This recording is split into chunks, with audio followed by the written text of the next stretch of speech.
Buenas tardes, amados hermanos. Continuamos con el libro de Cielo, volumen 12.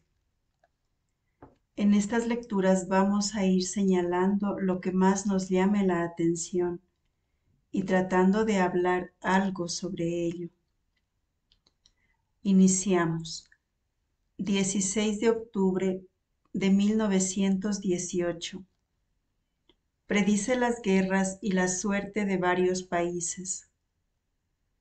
Me sentía muy afligida por la privación de mi amable Jesús, y mi mente estaba atada al pensamiento de que en mí todo era cosa de mi fantasía o del enemigo, porque se oyen correr noticias de paz y de triunfo para Italia. Y yo recordaba que mi dulce Jesús me había dicho que Italia sería humillada. Qué pena, qué mortal agonía era pensar que mi vida era un engaño continuo. Sentía que Jesús me quería hablar, pero yo no quería escucharlo y lo rehuía. He luchado así 3 días con Jesús, pero en varias ocasiones no sentía fuerzas para rechazarlo. Y Jesús decía y decía, y yo, tomando fuerzas de su mismo hablar, le decía, no quiero saber nada. Finalmente, Jesús me ha rodeado el cuello con su brazo y me ha dicho, cálmate, cálmate, soy yo, escúchame. ¿No te acuerdas que meses atrás lamentándote conmigo de la pobre Italia, te dije, pierde quien vence y vence quien pierde? En esta frase, aparentemente para el mundo, Jesús murió en la cruz como un malhechor derrotado, pero luego es Él quien vence con la resurrección. Así como tomó y padeció nuestros males, así también en la resurrección triunfa en nosotros, para que resucitemos junto con Él. Continuamos. Italia y Francia han sido ya humilladas y lo serán más, hasta que sean purificadas y vuelvan a mí, libres, independientes y pacíficas, en el triunfo puramente aparente que gozan, y ya sufren la más grande de las humillaciones, porque no han sido ellas, sino los extranjeros, que ni siquiera son europeos, los que han tenido que venir a arrojar fuera al enemigo. Así que, ¿cómo se puede llamar triunfo a lo que no lo es, porque es de los extranjeros? Pero esto es nada, ahora más que nunca pierden más, tanto en lo espiritual como en lo temporal, porque todo eso que sucede los hará disponerse a cometer delitos mayores, a encarnizadas revoluciones internas que rebasarán la misma tragedia de la guerra. Además, todo lo que te he dicho no se refiere solo a los tiempos presentes, sino en gran parte a los futuros, y lo que no se realice por ahora se realizará después. Y si en esto alguno encuentra dificultades o dudas, significa que no conoce mi hablar. Mi hablar es eterno, tal como soy yo. Ahora, quiero decirte una cosa consoladora. Italia y Francia pierden por ahora y Alemania vence. Todas las naciones tienen sus manchas negras y todas merecen humillaciones. Habrá una guerra general y trastornos en todas partes, con el hierro, con el fuego y con el agua, con muertes repentinas y con males contagiosos renovaré al mundo y haré cosas nuevas. Las naciones harán una especie de torre de Babel, llegarán a no entenderse ni siquiera entre ellas mismas. Los pueblos se rebelarán, todos serán humillados, y la paz vendrá solo de mí. Y si oyes hablar de paz, no será verdadera, sino solo aparente. Cuando haya purificado todo, pondré mi dedo de modo sorprendente y daré la verdadera paz. Entonces todos aquellos que fueron humillados volverán a mí y Alemania será católica. Tengo grandes designios sobre ella, en Inglaterra, en Francia y en los lugares donde se ha derramado la sangre. Resurgirá la fe y se incorporarán a mi iglesia, y llegará el gran triunfo y la unión de los pueblos. Por eso reza, se necesita paciencia, porque esto no será pronto, sino que se necesitará tiempo. 24 de octubre de 1918. El alma debe revestirse de Jesús para recibirlo sacramentado, la voluntad de sufrir. Me estaba preparando para recibir a mi dulce Jesús en el Santísimo Sacramento y le pedía que cubriera Él mi gran miseria y entonces me ha dicho, hija mía, para hacer que la criatura pudiera tener todos los medios necesarios para recibirme, quise instituir este sacramento al final de mi vida, para poder cortejar cada hostia con toda mi vida como preparación para cada criatura que me habría recibido.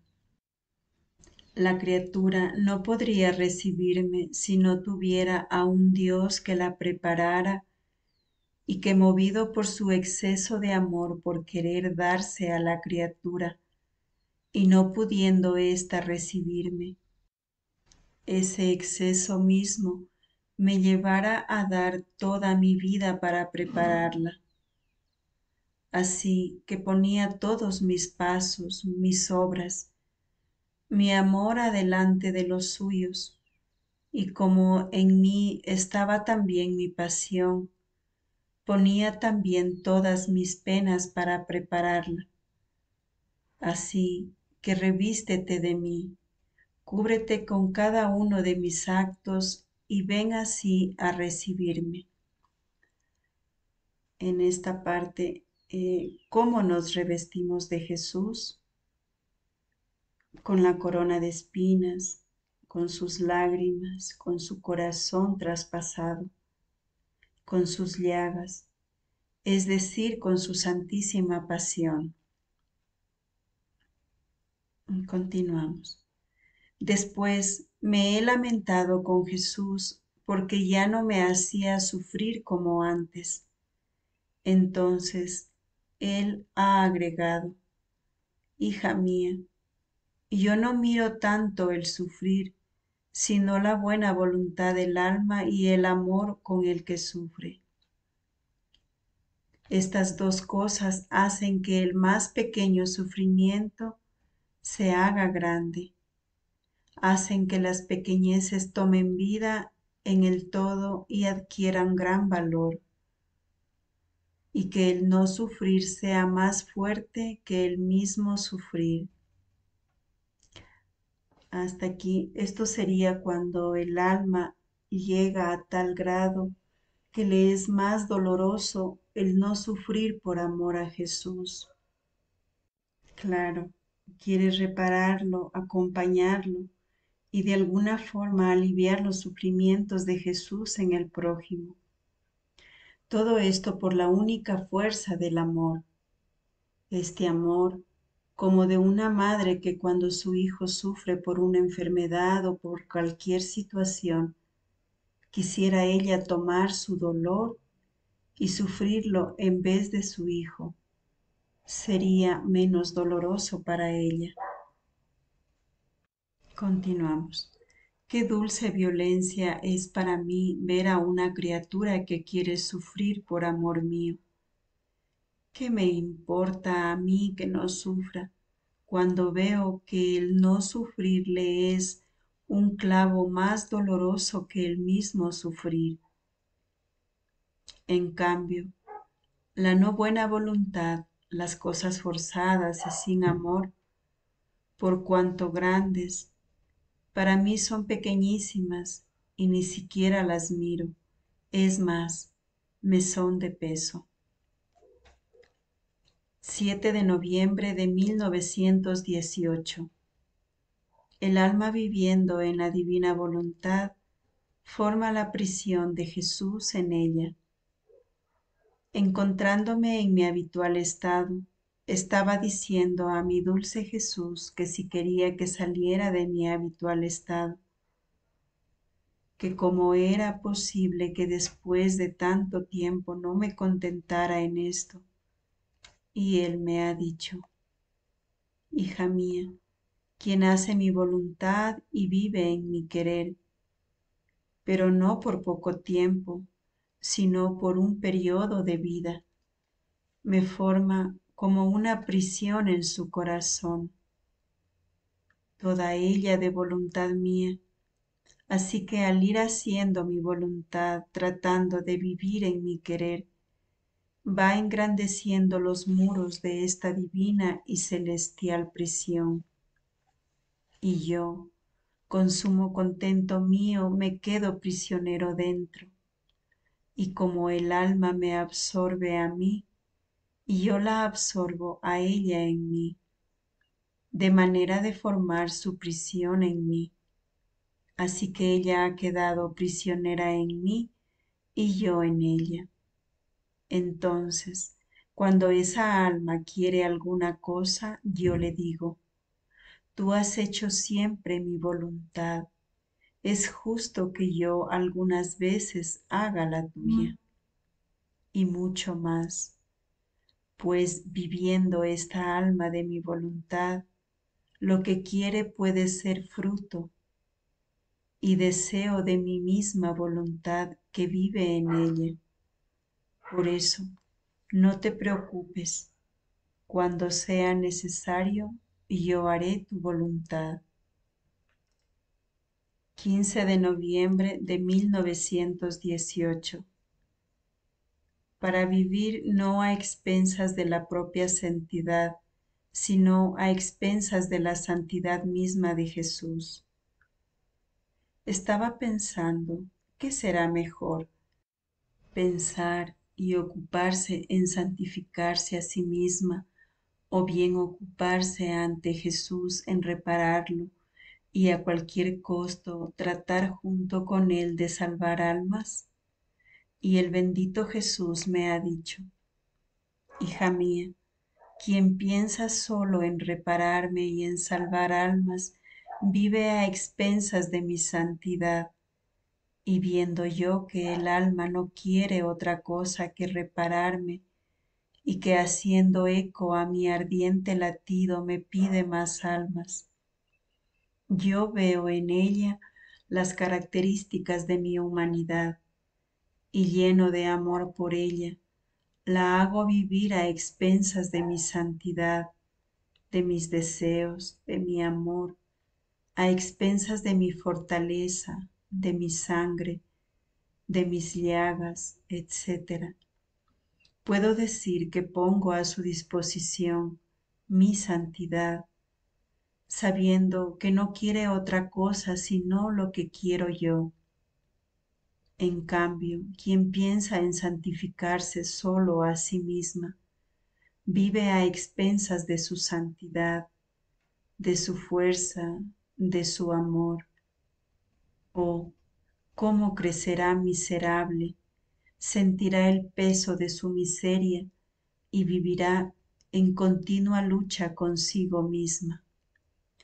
Aquí vemos el egoísmo de la criatura, todo para ella, pensando solo en su salvación. cuando el amor de Jesús es darse a todos, sin fijarse en raza ni condición humana. En cambio, quien vive a expensas de mi santidad, recorrerá plácidamente su camino, vivirá en paz consigo misma y conmigo.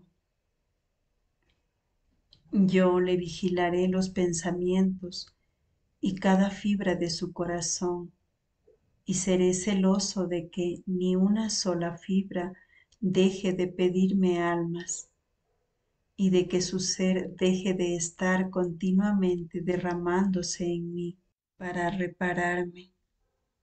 ¿No tendrías tú este mismo celo mío? Gracias hermanos por su visita, les espero en el próximo video. Adiós.